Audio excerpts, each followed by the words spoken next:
You dumb mother.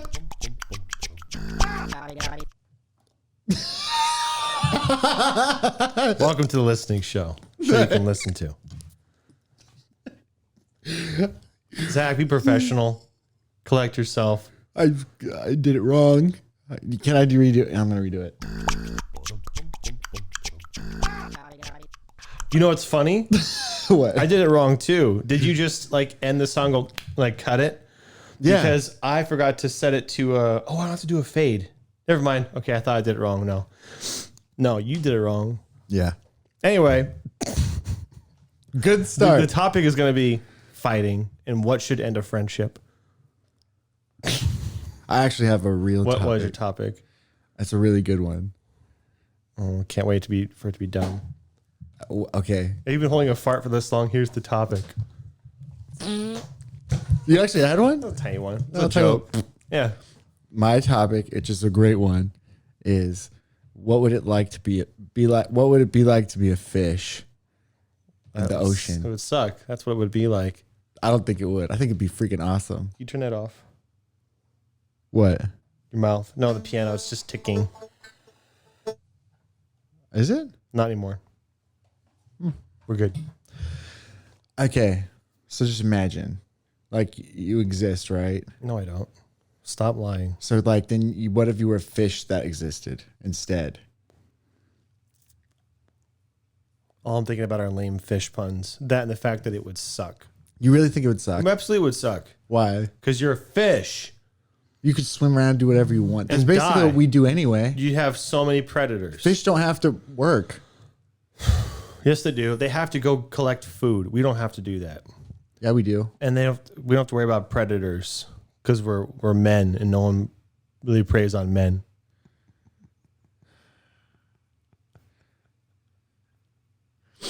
Okay. I just think it would be cool. If I was a big predator fish like a whale or an orca whale, maybe.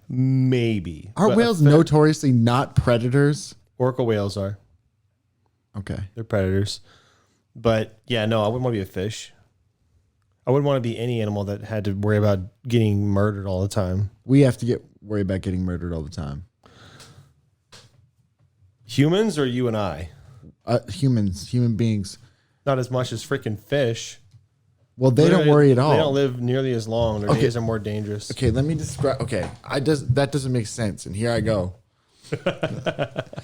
People, we just live with like the anxiety of existence, right? Just all the time. I think the other end of what you're trying to say, just in case I can. We're aware. We woke up If you and were we're a alive. fish, you wouldn't be stressed all day, even though you're going to probably die at any point because you're a fish. That's your point. You'd be blissfully ignorant until then you just die. That'd be way better than being constantly aware of the suffering of the universe, right? I get it. And I float also around. initially would agree because I am all for ignorance. Wish I didn't know things. Okay. No, really. Yeah, I get it. It's a matrix question. You'd blue pill. No, that's different because I'm also for responsibility. In that case, you have been given the red pill that he gives you is more symbolic than a choice because you already are aware of your existence and your responsibilities. For example, now that I'm aware of everything, I wouldn't choose to take it away. If there was an option where, for example, hey, do you want to learn about this? Learn about what? Give an example. What do you get me for my birthday? That's a bad example of responsibility. I don't want to know. It's if I could choose to not know something in the future, I will choose to not know it. I won't unknow what I already know. That's putting away responsibility. So therefore, I wouldn't take the blue pill. What if the blue pill also prevented you from ever having known that there was other things to know? Well, that still defeats it's the same problem. I wouldn't. You wouldn't want to go back. Abdicate? Is that the word? You wouldn't want to go. You wouldn't ever want to be completely ignorant again. No, if I know something already, I can't give that up or pretend to not know it or choose to not know what I But what already if you know. could? Like if the pill made you forget that. That's what Then I'm saying. no. You still wouldn't? Yeah, it's the same problem. It doesn't change anything. What about you? I probably wouldn't either. But I actually I feel brave about how terrible everything is. Like I feel like, I know how bad it is. So we're at the same point there. Mesh had a good example. So there's a future step, which is, how about this? something horrible is going to happen tomorrow. Do you want to know what it is? I'm like, no. And I'm guessing you would want to know the future. Oh, I don't know. See, that's what I mean. It's in the past. That's in the past. Leave it. The future. I want to be ignorant. Something horrible is going to happen tomorrow. Like, Yeah. like horrible stuff happens all the time. But And that's not actually a very special pretty statement. fair. That's actually kind of a fair example because, like the news, I don't look at the news and I won't know what horrible thing is going to happen tomorrow. I don't watch the news. Well, you know what I mean? Yeah, you know that kid. You know what I'm quoting? There's No, a I little don't. kid who's like, I don't watch the news. I'm with my grandpa and we watched the Powerball. He's the one who said, and apparently, I figured. yeah, I don't watch the news. You said I don't watch the news, and so I was like, yeah, there you go. Your brain misfired when I Yep, heard a quote. like- Mine like does yours. that all the time. Yeah. Yeah. I don't watch the news. No, okay.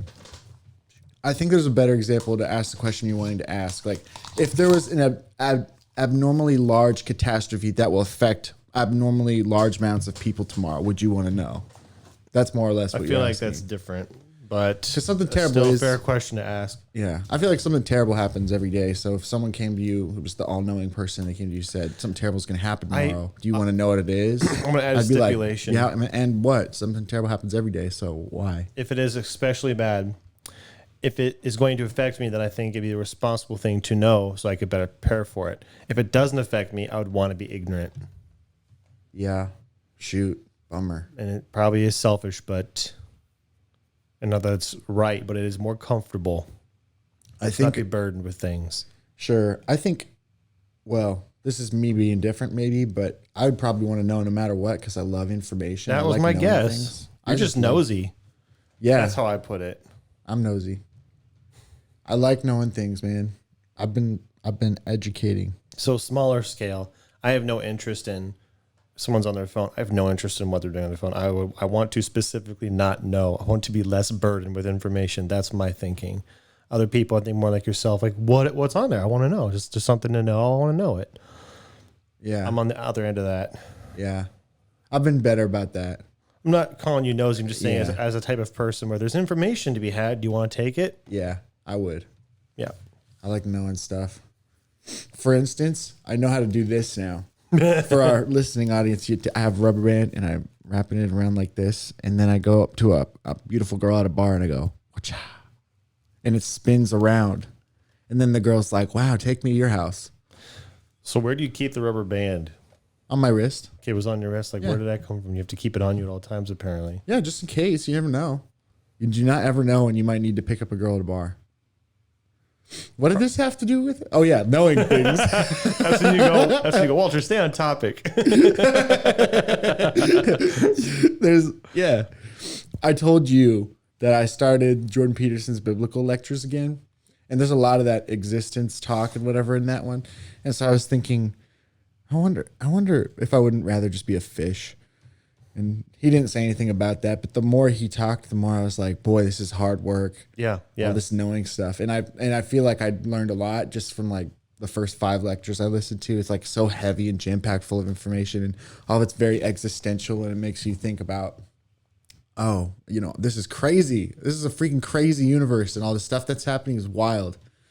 And meanwhile, there's just fish that are just like, they get eaten sometimes. And sometimes they flop out onto the shore and they flop around and die. And it's a bummer for them, but they're just fish. But you they're know? a fish. And I was thinking, man, it'd be cool to experience being a fish for like, cause we're like the burden of existence is on people. Cause like work's conscious, apparently, you know, supposedly. And like, we have like all this knowledge about the future and stuff. And we know about how everything is chaos and we're trying to make order out of it and whatever. And I was thinking, boy, to be a fish for a day, it would be so refreshing. I think like you'd wake up, maybe, okay, that's not true. Maybe you'd go back to not being a fish and you'd be like, and then you'd be just crippled because everything's crazy. But something tells me you wouldn't be. I don't know. It'd be like a baby getting just born and then being shown all the most horrific things in the universe. That's what I was thinking. I was like, what if you could get born and then, or like come into existence at the age of 14, whatever, pick an age. Yeah. And you are programmed with the information, so you are conscious, and you're experiencing everything at once. That's too much. I think so much. to go back a little bit further, I think you just get acclimated slowly over time like a frog in water to this stuff. You need to mute that because it's just going off like a little Nintendo 8-bit in my right headphone. Are you sure it's not your headphones? Because I don't hear anything. I'm not sure. I guess we'll tell on the show. That'd be the way to tell is later on. Do you hear it now? No. Usually sometime when you're talking, it's going on. And wow, wow, wow, wow, wow. I don't know. I guess we'll listen back to it later and find out. I'll turn it off because I'm not using it anyway. Okay. Yeah, that is an interesting theoretical. Just like you get all the knowledge that a 14-year-old can earn over time, and a lot of it's kind of hard for little kids to deal with. But if you take it in bite-sized pieces, then they live. Similar at least. Question. I've thought about this, and I bet you have. If you could, like, I fantasized about being 6 again, and I was like, well, I don't want to actually be 6 and go back to the way it was, because then nothing would change. I would just live out my life exactly the same way. Suppose I want to go back into my 6-year-old body with the knowledge that I know. And then I was like, would I really want to do that, though? Be a 6-year-old who knows as much as I do? So you'd have the mind and life experience of a 30-year-old in a 6-year-old body. There's positives to that, but there's a lot of negatives. You would not be able to enjoy being a kid. You'd have to pretend being a kid, assuming that somehow your information was compatible with that brain that's not developed all the way. You know what I mean? But let's assume that you could. It's kind of like switching bodies in movies and their voices switch too. That doesn't make sense. But let's assume you can go back in time, inhabit your old body with the mind that you have now. Would you rather do that, or would you really rather truly start over? The problem with starting over is like nothing changes. You're going to live your life the same way. The whole point of starting over is to go with new information and live a better life. Yeah. What do you think about it?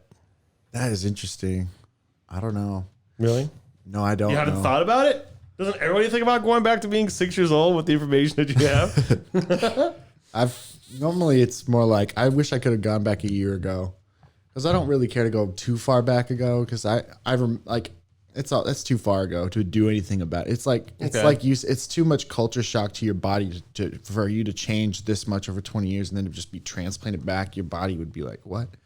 But to me, like a year ago, it's like you're still similar enough person with different knowledge that you can make slightly different choices and improve it.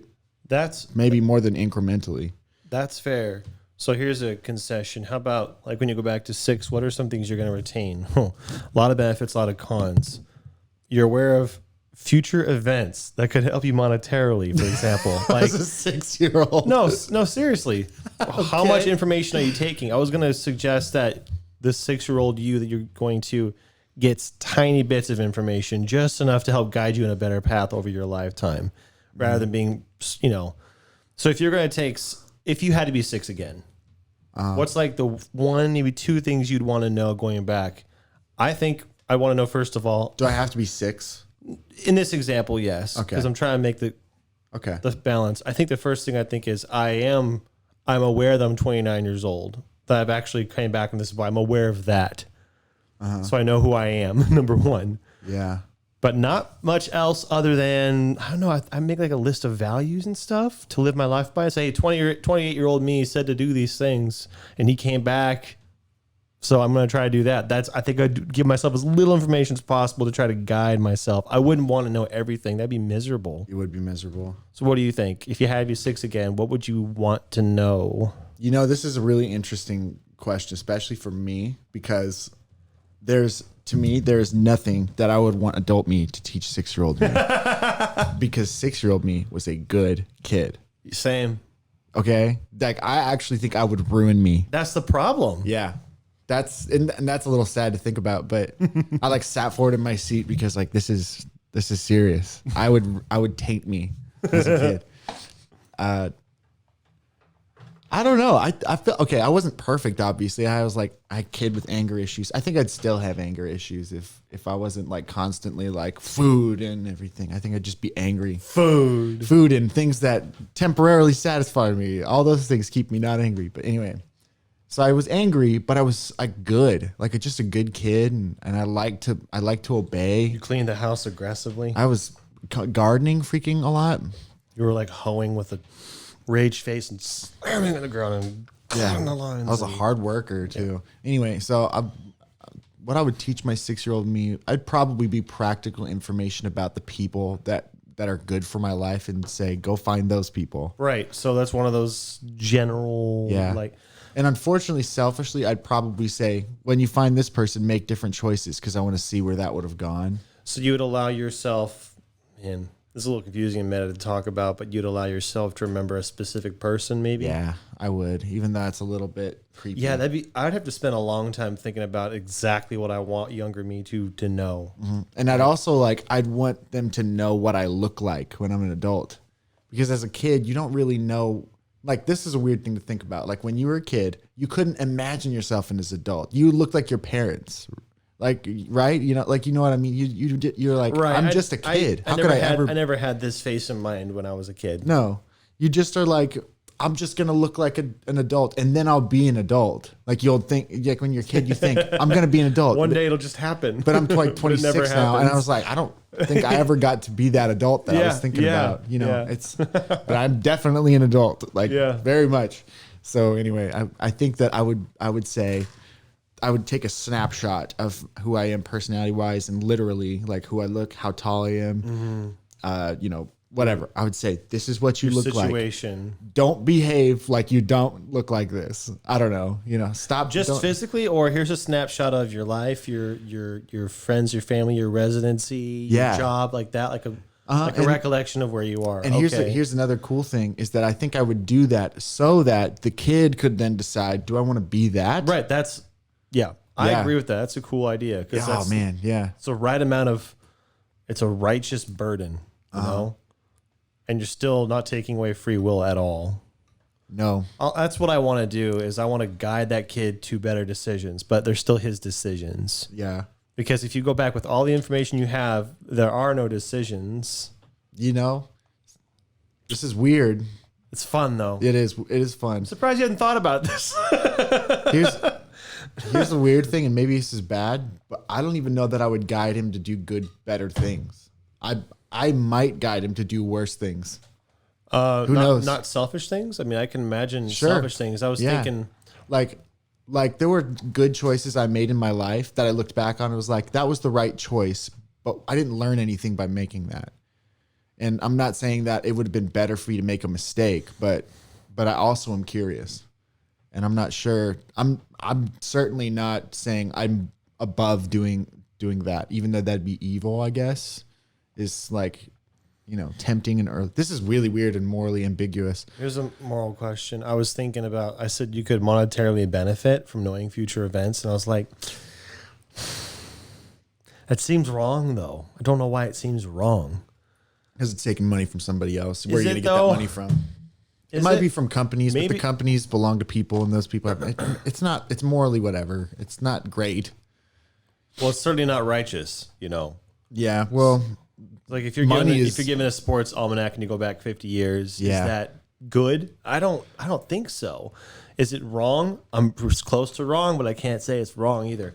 Yeah. Well, the Bible standards say that it's the root of all evil. So I guess like money, I don't know, the pursuit of it. The love of money is the root of all evil. Yeah. So maybe, I don't know. That's sort of a gray area. So that one I don't know. I would really want to. That's a hard decision. There's a lot of problems. That's just one of the things you'd have to take back with you. Yeah. I would want to. I'm not saying I would, but I'd want to remember or know certain events that are going to happen in my life personally that I could navigate better. That'd be nice. Yeah. But to me, it falls on one end or the other. You give him all the information or basically none, because anything in the middle is just tainting. I don't know. Oh yeah. So it's hard, but you can't do none, because that's in effect you need one little thing. Basically, it's like, would you make one little change to your life? I would just give like a little list of like, hey, older you went through this, and he wants you to do these things. Mm-hmm. And maybe younger me will go, nah, I want to do what I want to do. Ends up living out the exact same way. Okay. Older 28-year-old me doesn't feel bad for robbing him of his life. He got a chance. Yeah. I don't know. That's what I'm landing on. Yeah, I do. I'm thinking it through right now, and I do keep encountering like literal situations that I lived through growing up, and I'd be like, I'd either say avoid this one by doing this, or I'd say just do this one. I don't know what would happen. Maybe it'd be a huge mistake, but I wish I would have done that, And luckily for me, I don't have a ton of those, but unfortunately, the few that I do are pretty big ones. Ooh, you know what would be cool is instead of being born with all this knowledge you've pre-programmed, maybe it's a little bit like you said, this event, this little thing. Mm-hmm. What if instead of you're 6 years old and you have it, it's you recollect the future when you get closer to the event. That's So Raven in your life. Oh, what? You remember That's So Raven? I literally thought about this when you were talking about it. Because I know the show, I just don't know what it's about. So the basic idea is that she sees the future random times, and she never knows the context, but she sees snapshots. And she'll do this thing where she and looks at the camera and it zooms in. I know it zooms into her eye all the time. Yeah. And then it goes, wow, and it shows like a little snapshot of a scene. And then it zooms back and she's like, why was this happening? And it's always like a really bizarre thing that she sees. And so she doesn't know the context, and the context reveals itself, and it's becomes silly or becomes serious, or you think it's going to be funny, but it's really sad, or, it's interesting. But that would be, if you could That's So Raven a little bit, where you just get like a snapshot of your future. But I could, if I could pick the moments, that'd be good. I was thinking not quite as silly or ineffective as a snapshot. I'm thinking 24 hours before whatever the time is. Here's your information. Oh, this event is going to happen, and I did this when I was 28 years old in the future, and it worked out really bad. Yeah. Okay, now I get to choose something else if I want to. Well, for me, unfortunately, it's more patterns of behavior that led to the things that I would change. Patterns of behavior is just one thing in the past that would change specific events. But yeah, you can changing patterns of behavior. How would you do that? I would just say depends. I'm someone who's more motivated by running from hell than running toward heaven. So for me, it would be my motivation as a 6-year-old would be these bad things happen. Therefore, I suggest you do these things. I'd be okay. That's good advice, as opposed to these things worked out for me. Do those. I'm a little bit less motivated by that. So I don't know if that's how you try to motivate or change your behavior. I don't know. I guess I'm probably a little different than you in that way. I run towards pleasure, I think, generally, or towards heaven. I think that's more my orientation. So I'd probably say you missed out on this reward because you did this, and then I would be more incentivized. I think that would be what incentivizes me. Like, hey, don't do this because then this will happen or whatever. There's like many things. There's two types of people, and that's one of those different things I think between people. You're motivated to run away from hell or toward heaven, more one than the other. Yeah, I don't know if it's. I mean, definitely represents heaven. I'm not sure that I would use that word. I'd probably say pleasure. Whatever. It's more superficial and accurate. Call it pleasure versus punishment. Call it whatever you want. Pain versus pleasure, and I definitely don't like pain. Yeah. So, yeah, that was like when I was doing the Enneagram. I'd still highly recommend, if you ever get some time, listen to some Enneagram lectures and see if you can, pin where you are. But it's so interesting because they talk about how further confirmation. If you think you are this number in the Enneagram, if you think you are, to confirm that you are, this is your main orientation. And they generally have a main orientation. And I had kind of done the research, and generally I kind of came to the conclusion, well, I'm a little bit all those, which is also a thing that the Enneagram says. You're a little bit everything, but it says your primary thing. And I was like, but I think I'm primarily 7 because that sounded right, but I just don't know. And then when he was explaining it, he said, all right, so if you know what about a 7 is, and you don't know for sure that's what you are. And this is what will confirm it for you if you have an inkling that you are. And he said, your main orientation is towards pleasure and away from pain. And I was like, yes, I'd never even thought of that for myself. But like all my biggest mistakes were because I was pursuing pleasure over my future or any of that other stuff, or, avoiding pain. I was like, man, ouch, that hurt to be so accurate. It sounds like how I feel. Yeah. I had a thought when I was riding the motorcycle home last night. I thought your generation you're born in, like millennial, Gen Z, whatever that is, the generation. Yeah, that's what's called, your generation, right? Your generation is just as useful and relevant and practical and logical in my mind as astrological signs. It means nothing to me, and it's hoo-ha. Maybe I'm wrong, but I do not care if I'm a whatever I am. I don't know the star signs. So like generation, so if I was, I don't know if I'm a millennial, for example. I know I'm probably close to that generation. If I was, I'd be like, so what? What does that mean about me? And I go, nothing, because I'm not Just a what date year I was range. born in. It's so, Yeah. but some people hold to astrological signs, or they hold to generation, or maybe they hold to enneagrams. I'm not trying to shit on it, but I'm just saying, it reminded me of that last night. I was thinking like people really go on the generation thing, and I just don't care. Yeah. I don't think it's, well, generation, it's, There might be more to it than astrological signs, It's but it different. doesn't define you. Nothing like that can define you. Sorry. well, like an astrological sign is like arbitrary. Like like you're literally a generation. It's like a determining factor. It's like you were born in this astrological period. sign is you were literally born in a month. That's the thing. But the then months born were in a determined indeterminately. The generations weren't. They're like actually linear. So that's what it's like your birthday. Your generation is like the birthday of the people that are roughly your age.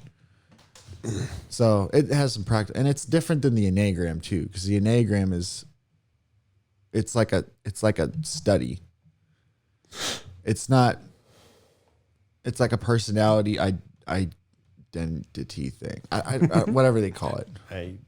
Whatever. Just thing. Whatever it's called. It's not the same as astrology. I think it's more practical. There was this thing that Jordan Peterson said in one of his lectures. He's like, knowledge for the sake of knowledge is kind of dumb. I mean, it's cool, and it's cool to know things, but if it's not practical, why learn it? It's like, I'm not going to waste your time by talking about things that are just interesting things. I think if you leave here and you feel like you've been able to take knowledge and apply it to your life and it's practical, then that's the goal, because we need tools. Anyway, and so the way I see the Enneagram is sort of that way too, where it's like, You see it even as a if tool. it's not, if it's not accurate, it definitely helped explain a few things. Yeah, well, that's not far from what I was saying. I don't think astrological signs are useful. Tools are useful. So useful and tool are synonymous. I don't think generations are useful. Maybe I'm wrong. I guess this is the wishy-washy answer. If knowing your sign or your generation helps you, good for you. But that knowledge isn't useful for me. I'm not sure I get it. Okay. Generations are like a literal thing. They're like Months are a literal thing. Yeah. Years are a literal thing. Yeah, and those that doesn't help make you. you who you are. No, neither does a generation. Like you're an individual who was born when you look at a generation, the usefulness and utility to separating people by generations is to watch patterns of behavior of that generation, to track them over time, compare them to other generations. Yeah, I get so like it's like useful classifications and chronological order and stuff that makes sense. But then then to stereotype someone, go, you're a millennial, therefore you. Then that's about, I don't care about that. Like therefore you aren't interested in getting money or whatever whatever the stereotypes are. It's like you're a Virgo, therefore you like this. Like that doesn't mean that's what I mean. I'm not saying they shouldn't exist. You're just talking about. I'm saying they're useless. You're just talking about reductionism, basically, where you take a thing and even though it's super complex, you say, "Oh, this is only this." Well, I think that's a problem. Whatever category you're looking at, it just so happens that generation is the one that people do that a lot, where they stigmatize it. But there's actually there's a reason they do that, and it's because largely it might be the case, like between like if millennials are known as back up a little bit picky what or I said. Stereotypes exist for a reason, and I think they should exist because they're useful. Stereotype exists because the majority of the cases it will be true, and that's what it's a tool. Stereotype is a useful tool. So when I said being stereotyped for your generation, therefore you don't, or you do or don't, or are not this, that can be really annoying. However, I guess I'm hypocritical because I do believe that stereotypes are useful and important. Yeah. Like, especially when they work. So this is why I'm torn on it. When I'm being stereotyped and it's wrong, it's very aggravating. But then if you stereotype somebody and it turns out to be true, you're like, yeah. Like yesterday, this girl was driving. I didn't know who it was, actually. I couldn't see it. This person was driving really slow. Whatever. I was really annoyed with the driving. Is in my neighborhood where I grew up, I was like, this is probably an older Mexican or older Hispanic lady, and it was. I was like, because of the neighborhood I grew up in and the type of driving, I guessed what kind of person this was, and I was right. Is that bad or good? I think that's a fair question. Does it matter? Not really. Yeah. But stereotypes exist because they work. Yeah. Most of the time. If they didn't work most of the time, I don't think we'd.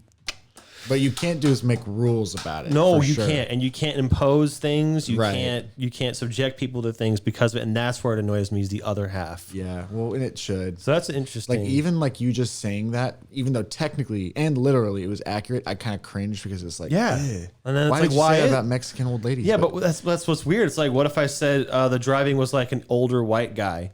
Yeah. Now you're not offended. Why? Who cares? Or it shouldn't matter well, it because they're still is both kind of people. cringy to me, but it's because I don't.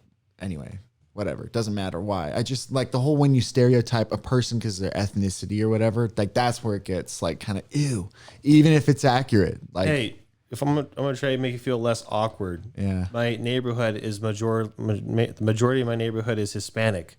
right. So would I be wrong for guessing the majority? I think that's a pretty safe statistical bet. I'm not saying you're wrong. You're to do driving it. in China and you're guessing the person in front of you is Chinese. Is that racist? Yeah, you're Or are being- you guessing being racist? Or are you guessing statistically? Well, most likely it's yeah. Yeah. Anyway, The fact that If it was you directly can't- correlated to driving was, but no, you're right, literally. And I'm not even saying you were wrong at all. I think you were right. It's just a funny observation about us and the culture. It's like teaches you to be like cringy when people stereotype based on those things. yeah, it's weird. It's like you're trained to not treat people equally. We can't talk about people like they're all the same. We have to cringe at some of them. I don't understand that. It's another problem with reductionism. It's just like taking a thing that's too complicated to all lump into one thing and reducing it smaller than it should be and treating it as amoebas. And So let me put myself on the receiving end and make a case for the objection of stereotyping. So I'm Christian. I say quotes because that's a stereotype too. If you say to someone, if I told someone I'm Christian, they go, "Oh, therefore you are this. You would believe this, this, this, and this." It can get to a point like, no, that's all wrong. So that can be really annoying. yeah. But then again, I can't. This is where I get a split. I can't really blame them for thinking those things because that's the point of a stereotype. It's like a little package of information that gets you closer to information without, I don't know. Sure. So it's tricky how stereotypes work. Yeah. It's obvious why people would use them. It's because there's so much freaking information that it'd be impossible to look at everything for what it literally is. Can I go on a little slight tangent?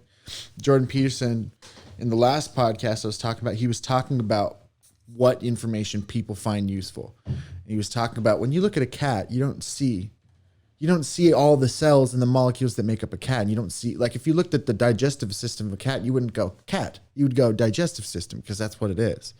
But then why? Because that is cat. If you look at all the cells and you were to look at the expanse and the atoms all and then the electrons and protons, you'd think, yeah, that's a cat. I mean, that's literally what it is. But why do you look at this thing as the cat? Why don't you look as the space around it, the vacuum space around it as the space around a cat? It's because that doesn't matter. What matters is this. And that's the utility. And we gave it a really short name because it's easier to remember. And so you do that with everything. And even though everything is complicated and everything is cells and then the space between cells and electrons and protons and chemicals, and it's like it's not practical. So you reduce it to cat. And the cat is the fuzzy thing that cuddles and purrs. That goes back to what I said, which is stereotypes are tools. Yeah. And they're useful. That's why we use them. Sure. Yeah. Even if they're inaccurate, like technically when you say that's a cat, it's not all the cat. Like it's like a very small part of the cat. That's the physical and visual representation. That's not everything that makes up a cat, including the brain and nerves, all that stuff.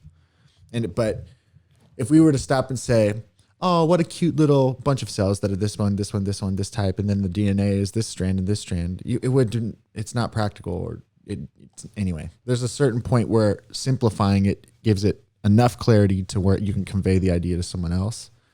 I think the problem with stereotypes as that tool is, even though literally they're that same kind of tool that just reduces an idea to a smaller bite size, is that it might be the equivalent of looking at the cat with foggy glasses. So you see like this thing. It's not really, it may not be a cat. That might not be what it is at all. It's like looking at it through a very foggy lens, and it's not clear outlines when you do a stereotype, because it's, anyway, you get what I'm trying to say. I think I'm going to split on stereotypes because I think they are mostly useful, but oftentimes they're not. It's like a 51-49% split, for example. So 51% of the time they're useful, therefore they're justifiable to use. But almost as often they're just ineffective and they're bad tools. So it's frustrating. Or they're mean even. Whatever. That's the problem that most people have with stereotypes. Destructive tool maybe. So yeah, it's interesting. Destructive is a good word. Like for it. I and apparently our collective can't justify doing away with stereotypes because they're useful. That's why we use them. Yeah. Well, most of the time, that's why you should use them. That's what stereotypes made on for. large. Maybe there are individual stereotypes that you'd be fine with getting rid of, in principle, because they're hurtful. They're bad tools. Yeah. Yeah. Some stereotypes, then not all. How about some stereotypes are useful? It's weird. Or like for example, just so I'm not objectively hypocritical, someone stereotyped me, and it was correct. I'd be like, yeah, like I'm a basic dude. It's like, oh, so you like cars and babes and video games? I'm like, yeah. And then like drinking beer? Yeah, I guess. I guess you're right. Yeah, I shouldn't be offended. It's correct. I'm not. And but if they said you were like, I'm trying to think of things you aren't that are different from other guys. Well, you gotta use the Christian one because oftentimes seems to be really inaccurate. The stereotypes that people have about Christians. Yeah. Anyway. Well, again, they're accurate at least on large. Yeah. So it's easy to not it's be a bummer. It's easy to not be annoyed when you're not the victim of it. But then if are, it's like, oh, stereotypes are the worst thing. Yeah, and then some people, what's weird is that it might be equally inaccurate as far as a stereotype, but especially if it's racial at all, then people like really bristle at the thought of it culturally. Like if someone stereotyped you, said, oh, you're a Christian, so you're like, you listen to lame music and you hate gay people, whatever, all those mean parts of the stereotypes. And you're like, no, I don't, that's not what a Christian is at all. It's inaccurate. People would not be as angry as if you went to a black person and you said, oh, so you like watermelon and fried chicken?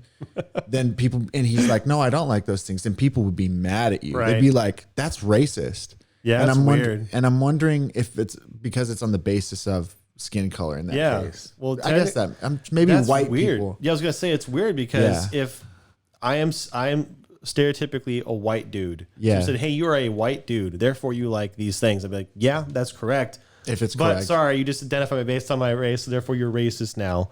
I don't think that's what that means. No. Racist is literally belittling somebody. Now you can marginalize somebody based on their race. Yeah, maybe that's why they bristle out. Yeah. It's like what?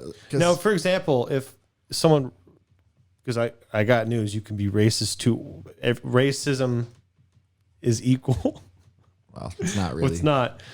Someone could be racist toward me, and if it didn't offend me, because it's true, are they still racist? It's like if you were racist toward a black guy and stereotyped him, and you said you like these things, like yeah, I do, and he wasn't offended. Are you racist still? And in the eyes of a third person who wants to be virtuous, yes. It's really weird how arbitrary it gets. Well, I think that the inference, I think I just broke it down, and I'm not sure that this is accurate, and it could just be hurtful sounding, so I hope it doesn't sound that way. But I think that the problem that maybe people have with the reductionist idea, like that specific example I gave, the black people like fried chicken or whatever, like I think that one might make people feel offended because chicken is seen as sort of a simple meal. I don't know. Maybe I'm looking too much into this. I'm trying to think, like, what is the people's problem with that one? To which I would say, like, why? Why are you so offended that I like chicken and watermelon? I was just going to say that. Like, why are you so offended to think that black people like chicken? Everybody likes fried chicken. Yeah. What's wrong with you? It's almost like a majority thing. Yeah. Well, I mean, the joke, it started from a joke, if I understand it right. Like, it was like a thing that culture would say about themselves, is they'd be like, yeah, we love our chicken. or whatever, and then it became like a joke that you could lure black people by you put like chicken in a box or something, and then they see it on the sidewalk. Oh, they get chicken. And then I know I've seen there's jokes. stuff- I know I've seen so many videos jokes. or jokes made about it, but yeah, it's It's a a joke. it's a one-way racist street thing where you can make the joke about yourself, but someone can't make it about you. But then if you literally look at the pattern and you like were to count how many black people like fried chicken, how many white people like fried chicken, how many, whatever, all the cultures, how much they like chicken. Maybe it's technically true that they like it a little bit more, but I would say like 75 to 85% of white people like fried chicken, and maybe that's like 90%. I don't know. It's not much more. What if it's wrong? What if white people statistically like fried chicken more? Yeah, it doesn't matter. It doesn't matter because the joke was made. Yeah. That's weird. I would be interested to see literally how practically true that is. Like all the stereotypes. If you were to like say what? this is a stereotype, and then you actually go to everyone who fit that category, and you said, is this true for you? And then you did the percentages, and then you could actually take and go, okay, is this still useful stereotype? I'd say I would bet a majority of the time, meaning at least 51%, it is correct. Yeah. And I'm guessing, it's not true for everybody. It'd be stereotypically correct. Sorry, go ahead. I was just like, we're not saying if you are whatever. It doesn't mean everybody is the same. No. People can be different. Some people won't fit the stereotype, or they will. Man, stereotypes are so weird. They are. Because it's just like a double-edged sword. Too reductionist. It's got two ends. It's too out of focus. As that's still, I'm going to settle on that as my definition for why it's not as useful as other things. Like, that's why I think it's important to treat things like individually like even like your behavior should depend on who you're talking to and why you're talking to them. It's just like you have to treat everything as unique and individual. Not so you should. It's not easy to do that because then you have to do your due diligence with it or whatever. But practically, that is the strategy I adhere to or try to adhere to, because you run the risk of running into problems if you generalize things. It's just too out of focus. But everybody does it, and they always will, because we need to create easy, quick packets of information to operate off of right away, like a cat. Yeah, it's weird. It is weird. But maybe it's appropriate to do that with things like science. Like if you're not a scientist, but you want to generally know things or whatever, maybe at one point you learned it, and then you can stereotype generally rain falls because of this, and rain falls for a lot of reasons. And that's an easy stereotype to use that nobody would be upset or offended over. I don't know. There's better examples, but maybe there's certain things you shouldn't stereotype, like people. Maybe you shouldn't stereotype people because they're uniquely... Because they're so damn unique. Yes. They're all so specific and unique. Yeah. Maybe that should be the rule about stereotyping. Maybe you can stereotype dogs because they're all dumb and happy most of the time. I mean, there's a lot of dogs that aren't dumb and happy. Mm-hmm. There's a lot of dogs that are like smart and kind of quiet or what. I don't know.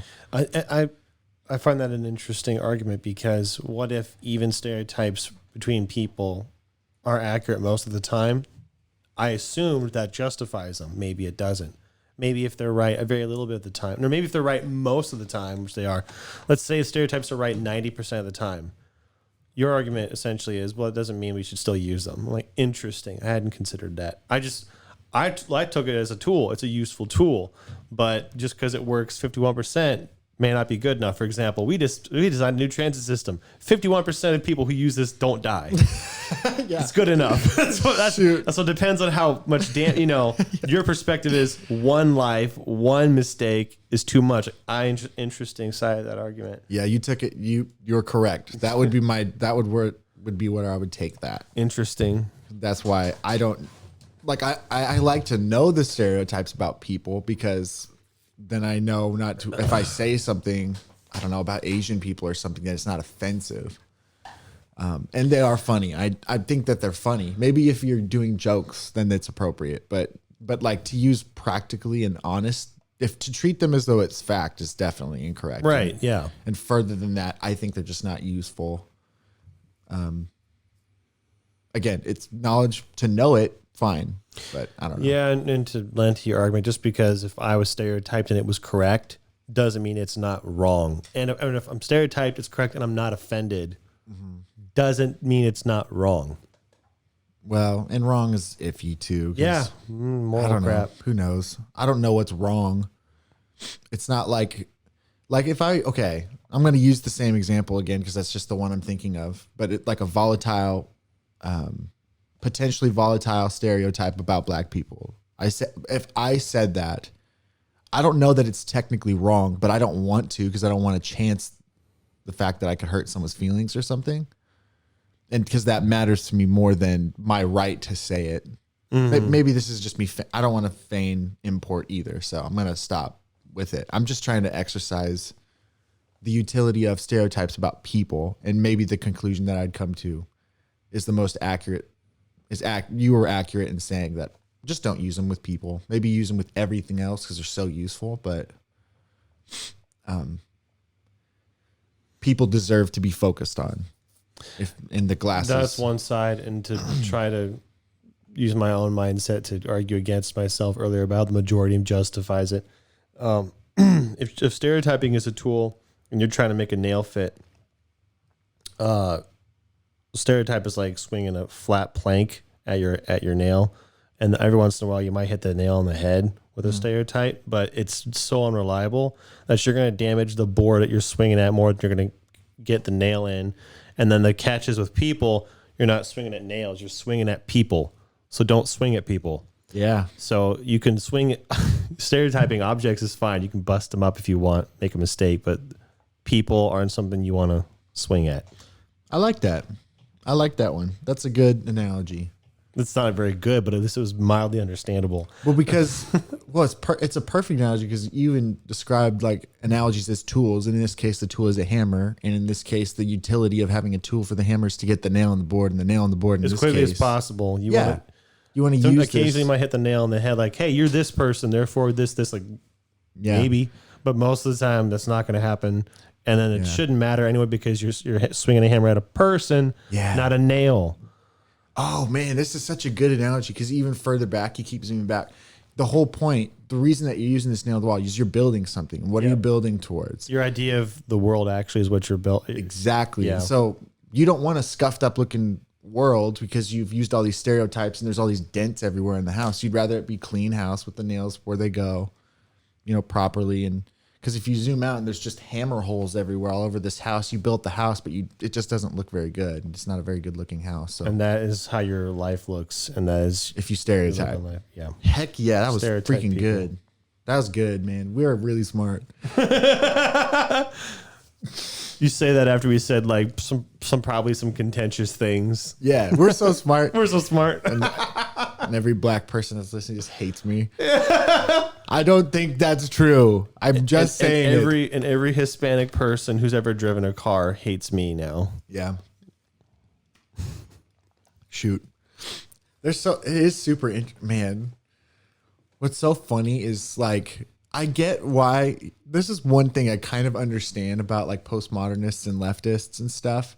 Like when they're paranoid about how many racists there are in the country or whatever.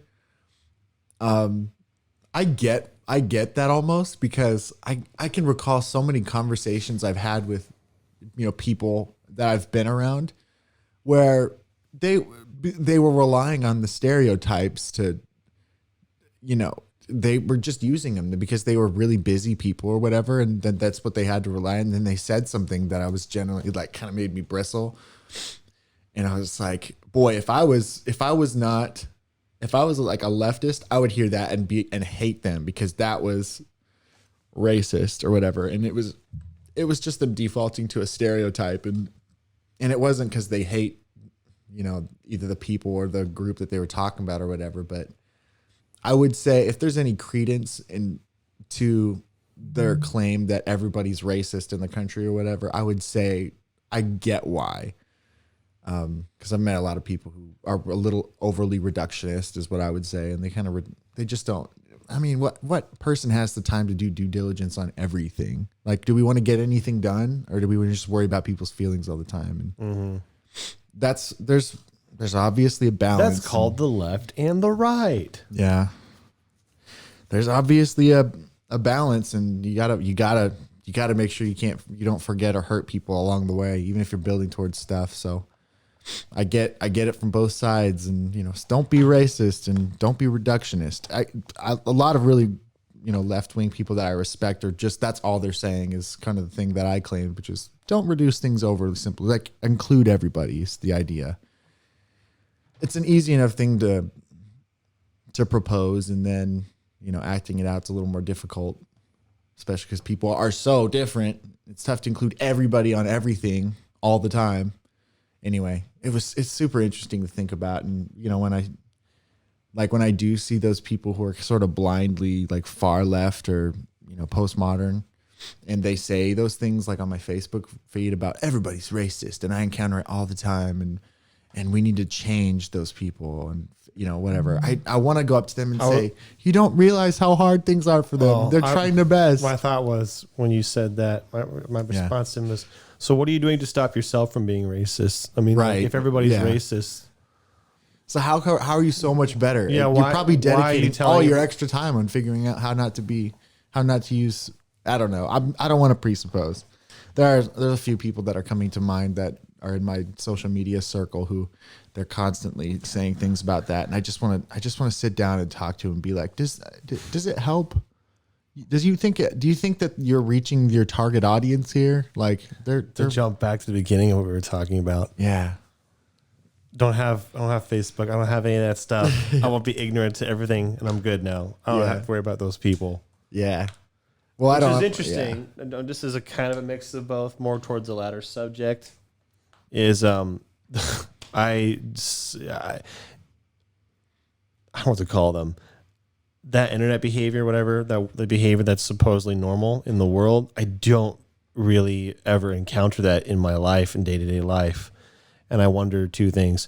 One, I think that must be a minority of people, which might be true, or those people don't act like that in real life, and everybody is more or less sensible. And like, I like to think that everybody is sensible and we can get along in real life, and that's good enough for me. I don't need to hear your tirades online. Don't care. I think both of those I hold the door open true. for you. You say thank you. I say you're welcome. And we both go in and we get a drink and we both leave. Touch butts for a second and go about our day. No, there's touch butts. Oh, thanks. Yeah, I was thinking about the door. I'm sticking my butt out when the door opens up. Thanks. Pull your pants slowly down and just make it really sexual and uncomfortable. Nah, I think both of those things you said are true. At least somewhat.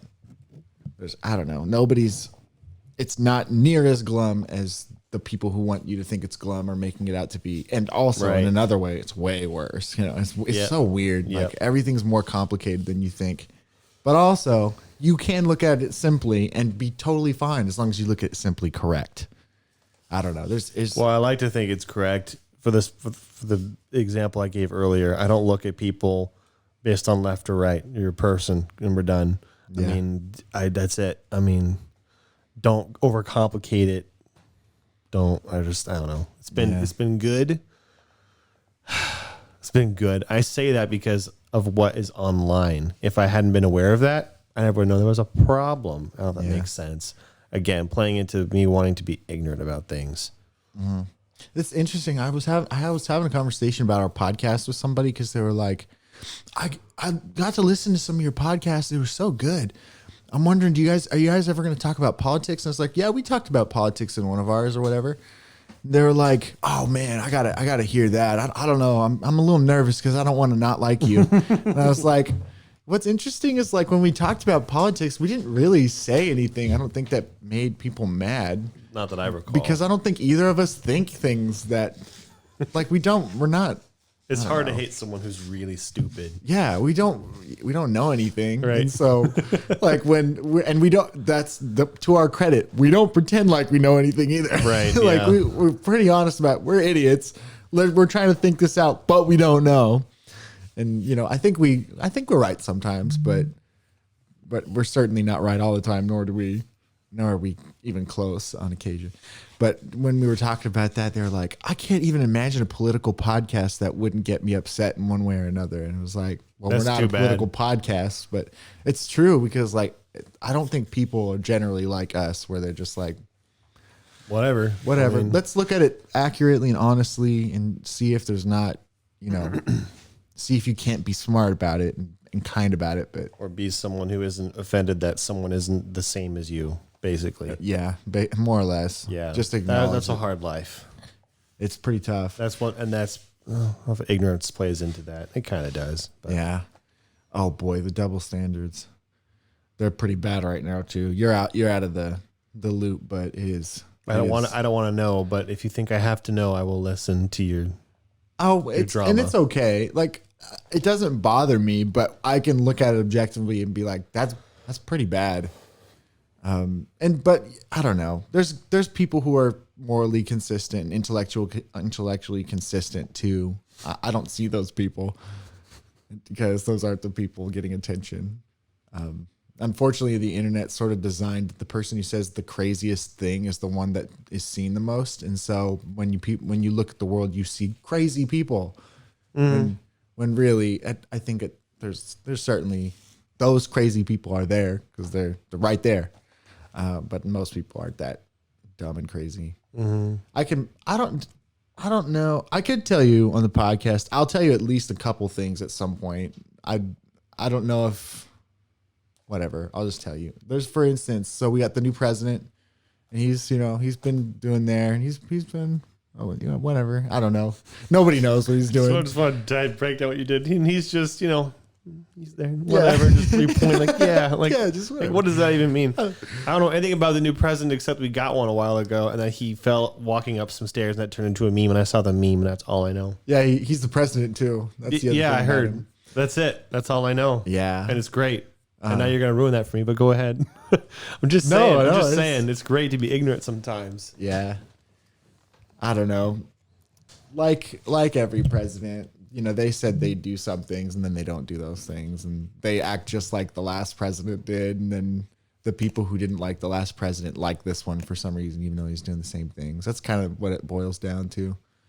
It was just weird because...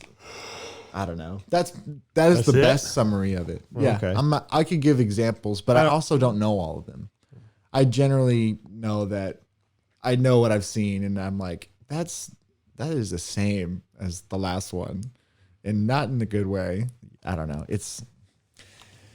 They're all there just to make money and to die. Aren't we all?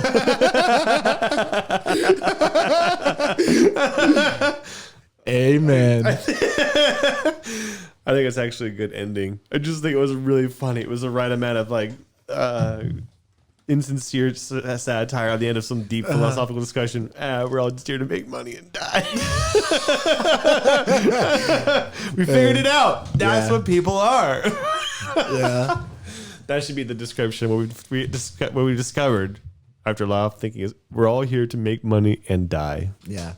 I think there is like one topic for this one. If I had to guess what we'd name this one, the topic would be. I don't want to discuss topics in the videos anymore. We tend to do that every time, which is a little silly. So let's just people will see it. That is silly. I also sorry, I'm gonna shake me.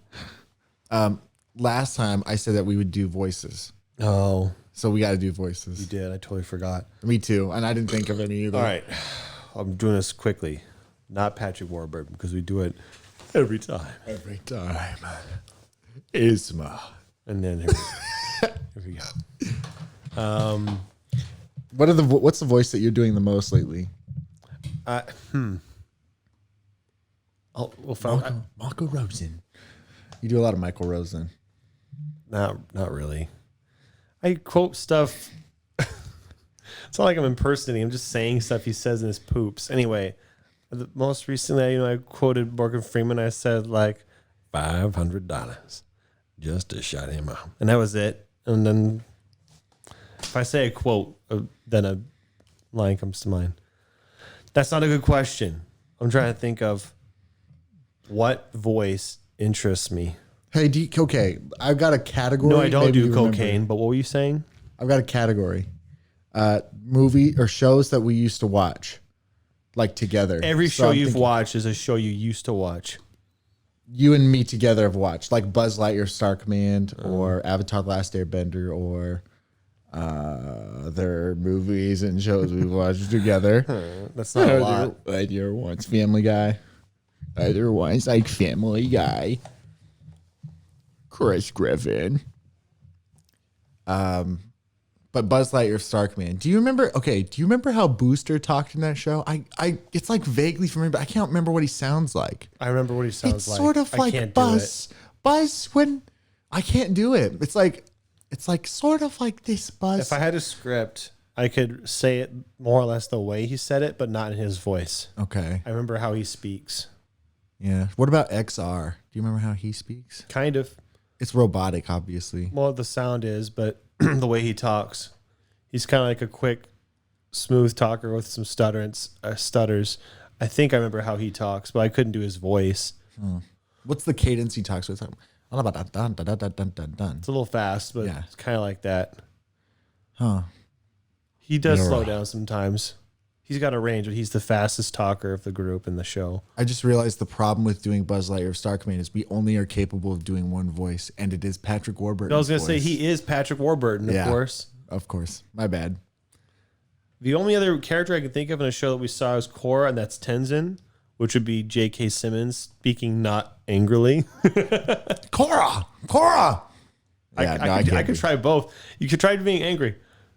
Korra, give me pictures of Spider-Man. That's not bad. I need pictures of Spider-Man now. Spider-Man. I can't do him because like I have to hear myself when you yell out like this. Yeah, you take have one to- muff off so you hear yourself. Because it's too muted, and then you don't know how much gravel you got to put in the voice. I don't know what voice that is, but It's supposed to be J.K. Simmons, but like from Whiplash. He's like, you lip dick faggot, blah blah blah. I was gonna say, Korra, you need to bend your wind evenly, or are you going to get on my fucking time? From Whiplash. Yeah, my time. Oh my God, is that a tear? Are you one of those single tear people?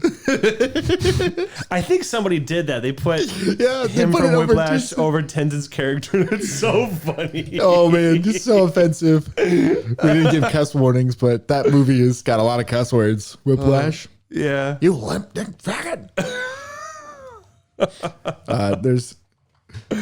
I was so awesome. Listen, it felt cathartic listening to J.K. Simmons scream, though. Even though he was such a mean character, it was like so satisfying. He's like good at yelling. Yeah. People don't yell anymore. Not like he does. No, not like that. People don't People verbally don't yell abuse each anymore. other anymore, and I miss it.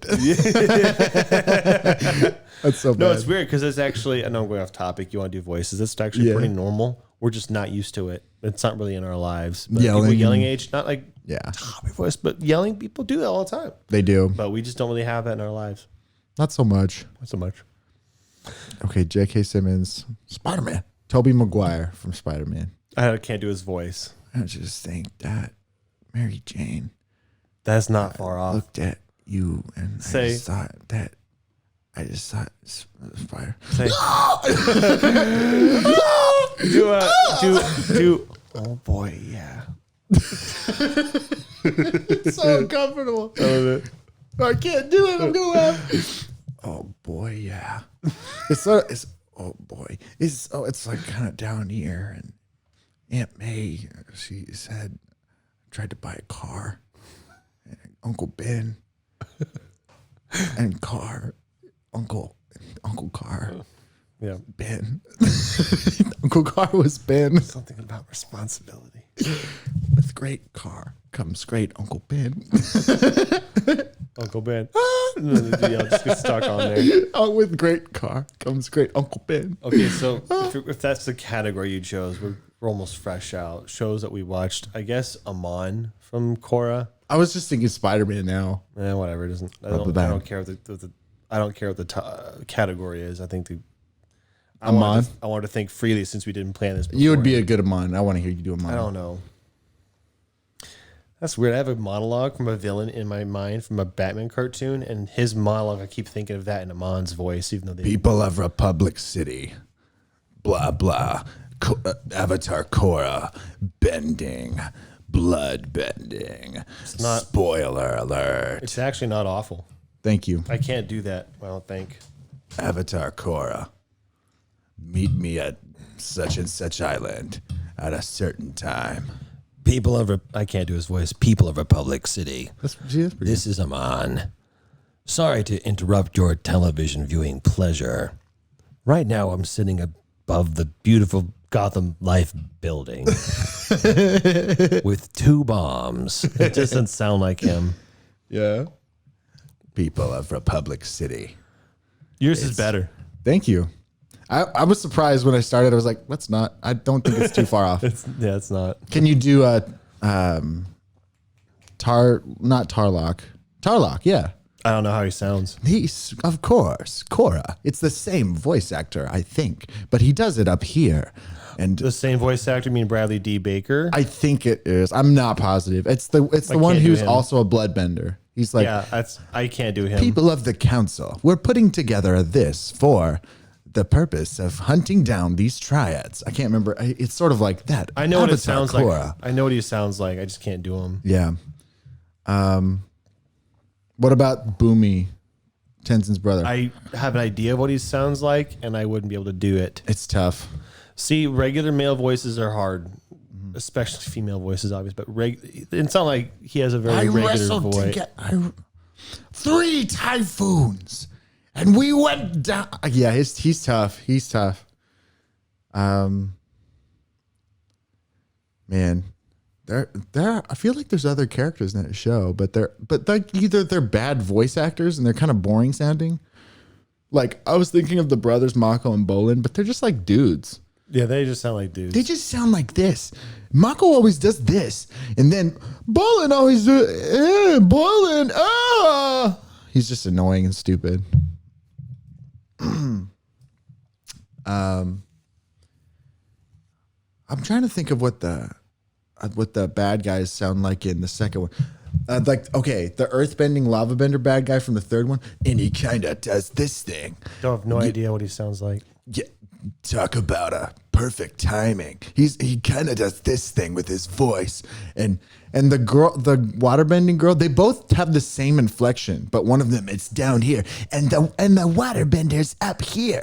They do the same thing with their consonants, where it comes out fast, and then he's down here. It sounds like the same guy who did the old "Welcome to Thursday Night Brawl."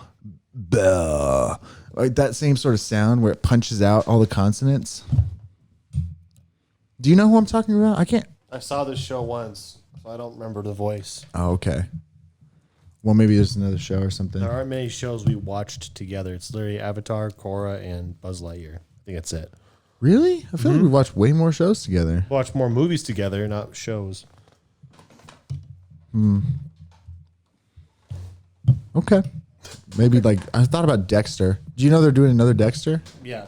Did you see the little teaser for it? Yeah. Okay. We've talked about it several episodes ago.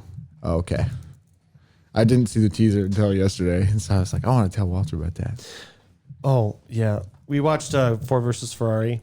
Christian Bale's character is like some nice, not Cockney, but English guy. I remember watching that and thinking about clips from him as American Psycho being interjected into that, just like J.K. Simmons being angry ejected on his other character in Core, where he's very soft-spoken, because that juxtaposition is funny. So I imagine him. Now that, I can't do his voice, is a sports car. Fucking bitch! And just like sick on, because he does that in both movies. It's like the contrast is funny. Yeah. I wanted to do that. There's so many. Mr. Krabs, a great one. I wanted to do Mr. Krabs and then put on, he played a guard in Shawshank Redemption. You got that, you maggot dick motherfucker! Yeah. Put that over Mr. Krabs. Stuff like, gosh. because yeah, it's just fun. Clancy Brown, is that his name? That's his name. Thank you. Yeah. They're really funny. He's such a, yeah. That guy, you do a way better Clancy Brown than me, for sure. I can do some gruff voices okay. So Clancy Brown and David Scully, I can kind of do those pretty okay. Who is the guy who plays he's in everything. He's what is his name? He's Voice or face? Voice. He's in Kevin face. Michael Richardson. It could be. John DiMaggio. It could be it's the one who does have another drink, Katara. It's like That's really Kevin Michael Richardson. Okay, I think as soon as you said it, I was like, it could be him. I found him in a role. Like I kind of know his voice. And he has it sort of down here. Attack from this. He's yelling. It's yeah. It's so tough. His voice is so deep. I don't think I can do his low voice. I don't think I can do his voice at all, actually. Katara. But your voice is close enough to I know who it is.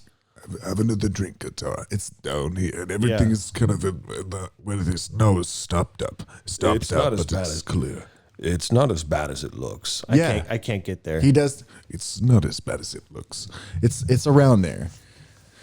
Yeah, I found him in Legend of Korra too. He played a character in one Like of the. I can't do low natural speaking voices. It has to be spoken as if you're yelling it. Then I can get to that level. Like Mr. So he does have like Tartarus in Halo 2. He does yell. No arbiter. It's closer, but not good. The great. Nope, can't do it. You were pretty close. Well, it's just not the same voice that he has. But if I yell something, I can do it. So, for example, David Scully, Sergeant Johnson in Halo 2, if he yells, it's close. It sounds like him. If he just speaks, it doesn't sound like him anymore. I can't do it. I'm the opposite. I think I can normally do talking deep voices, but I cannot yell deep voices. SpongeBob, me boy. Me boy, SpongeBob. I can't do him at all. I don't know why I tried to use Clancy Brown as an example. Well, I can't it's do an him. example. Like try Try to get Clancy Brown talking as a normal person. but then it doesn't sound Clancy like. Brown. But then if you yell SpongeBob or something, it gets closer. Yeah, it does It's for almost you. like like the distortion of yelling makes up for half of the voice that you're not doing. Oh, that's true. Yeah, that's an interesting But, trick. but it could be different for you. It could be where if you can do the voice, but then if you add the distortion, you can't control the voice anymore, and then it doesn't. You know. Like for instance, Morgan Freeman. Like you do a pretty good Morgan Freeman all the time, but I do a worse one almost all the time. But if I work on, like if I was to practice it for like hours and I have to sit a certain way. and once I get it down, then I can do like a really good Morgan Freeman. But I cannot do any other inflections. I just have to do like I have to Well, it's sit not a like he certain ever way. yells. Morgan Freeman. Anyway, I can't do him right now. I'd have to practice it for a while. Do you ever watch what's his name? He's the impressionist. He's really good. I do. He's famous for Robert, I think is his name. Oh man. Does he do Morgan Freeman? Yeah, he does a good Robert work. De Niro. He does. Yeah, and then he does like He does Pat several. Sajak and John Madden and a bunch of sports people. I think he does Robert has- Downey Jr. He does a really good Robert Downey Jr. and he goes up and down like this. What's his name? who I'm thinking of has 3 words in his name, 3 names, and I think one of them is Robert. It's like John Keppel. It's like J something. Cap something. Capillari. That doesn't sound familiar to me. We might be thinking about the same person. Oh man. Who's the guy who does John Madden? And now to the 20. What are the? Oh man, it's gonna bug me He so has bad. the one I'm thinking of has like the best Morgan Freeman impression I've heard, probably ever. He doesn't sound the same. I can tell because of S's, but he's so darn close. Mm-hmm. And I admire anybody who's able to do an impression rather effortlessly. That just for some reason is way more impressive to me. It seems to be effortless.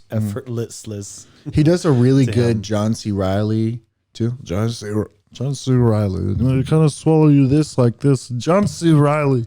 He does a really good version of John C. Riley. And then because he was talking about how you can use a voice and change it slightly and it becomes another voice. And he was talking about how John C. Riley and Mark Ruffalo, they kind of sound similar. If you do the John C. Riley showed thing, me that. yeah, that's the same guy.